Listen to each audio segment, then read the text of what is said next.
Hi there, it's Leandra from PaperArtsy, and today I've got with me Darcy, who's one of our guest designers this year for 2013. You probably already know that Darcy has released some stamps with us earlier in the year, and we've got an exciting new release today that we're going to tell you all about. So welcome, Darcy. Hello.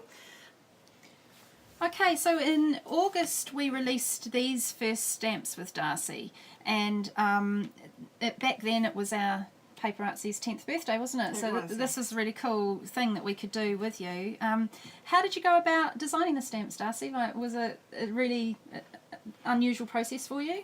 For my final project, I had decided I wanted to do something very similar to my very first project that I did for PaperArtsy, which was a girl with big hair.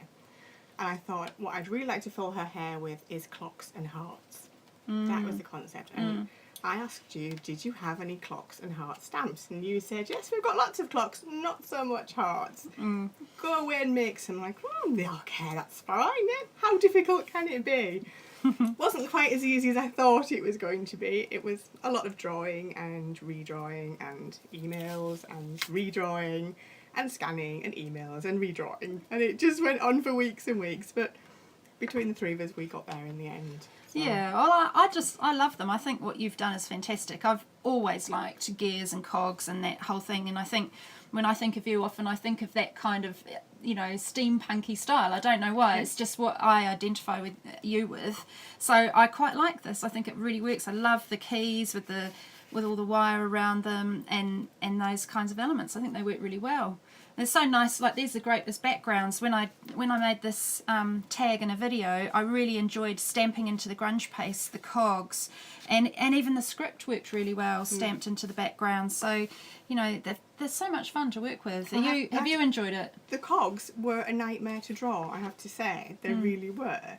But they have turned out to be one of my favourite stamps out of the two sets. And I use that as a background stamp all the time. Yeah. Absolutely all the time. Gillian, who we affectionately call the fat controller on the blog, she'll kill us, won't she? She will. Yeah. She's been doing demos for us recently at Doncaster and at Ali Pally, and one of the things she was doing was using the fresco paints as a spray and then stamping over the top. And it's just such a simple thing, but really fun. Very effective. Really fun. And, she's got nice texture in here as well. So that sort of is nice, having the heart come over the top of the texture. Of layers, yes. It does, yeah. So, completely something I would never have thought of to do with it, but it's great that it has that versatility, I think. So maybe we should show the lovely people the big reveal. Our new versions of your stamps. The big reveal that everybody's been waiting. So Darcy has come up with some Christmas stamps. This is EDY03. So tell us about it, Darcy. What have you done here? Well, to try and have some continuous elements from the first two sets, I brought in a little of the steampunk elements. So we have the clockwork robin. I love him. So I really wanted to do a bird, but I didn't want it to be too much a realistic looking bird. And then I had looked around on the internet and seen a few steampunk elements and decided to give him wheels and then give him a clockwork element. But and I love lots of large areas that can still be coloured in, yes, which I thought was quite important for the stampers. And like the little rivets on the metal panels, so there's just a little detail there. Just fantastic. Tiny details, but as I say, with lots of big areas that people can have fun colouring in. Now I know you've got a bit of a story behind this the poem. Yeah, it was. I wanted a background stamp.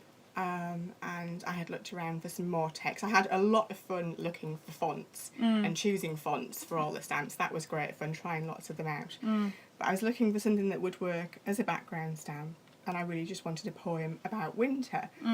But when it came to it, I didn't really want to just rip off an existing poem that was already out there.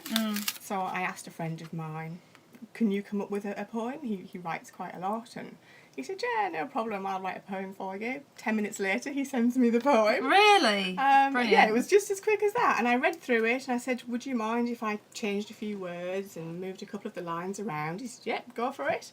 So I did that, and we were both happy with the words as they came out. And then it was a decision whether to have the whole poem as a whole thing, or whether to rip the edges so that it looked a little bit torn around the edges, and that's what we went for with the the more distressed look. And in your first series you had some script on different elements, and on here I think it's quite nice using the music because Yes. that's quite a Christmas sort of thing Yes. as well, isn't it? So In the first set of stamps, one of the stamps has got script inside it, and it's in French, and that's what I wanted to bring through into this as well. So although these do have music in them, if you look very, very carefully, the words that are on the music sheet, they're in French as well. Oh, that's so that nice. carries on from Yep. the first two sets. okay, and then the second set is this lovely one here with a fantastic Christmas tree, some little dingly dangly bauble bits, and again you've got the script element, which I just love, Yes, on the trunk. the script on this set, on the trunk and in the holly leaves, is actually from a Christmas cookbook. So they're actually recipes that are brilliant. inside there. Brilliant. Well, this is going to be great using those to make like a little wreath as well, because you could easily use these elements. Yeah, and And to the start holly, off with, I the did little think berries. to have it as a joined set, but then I thought people might prefer the separate elements, so you have the two separate leaves and then you've got the berries separate as well. Brilliant. Well, congratulations on what's Thank going you to be very another much. fantastic release. It's lovely for us to have some more Christmas stamps to release at this time of year. I know a lot of our retailers just can't get enough Christmas stamps in the last quarter of a year. So well done. Thank you Congratulations. very much. And we'll look forward to seeing what you come up with in the new year. Ooh, no pressure then. Thanks, Darcy.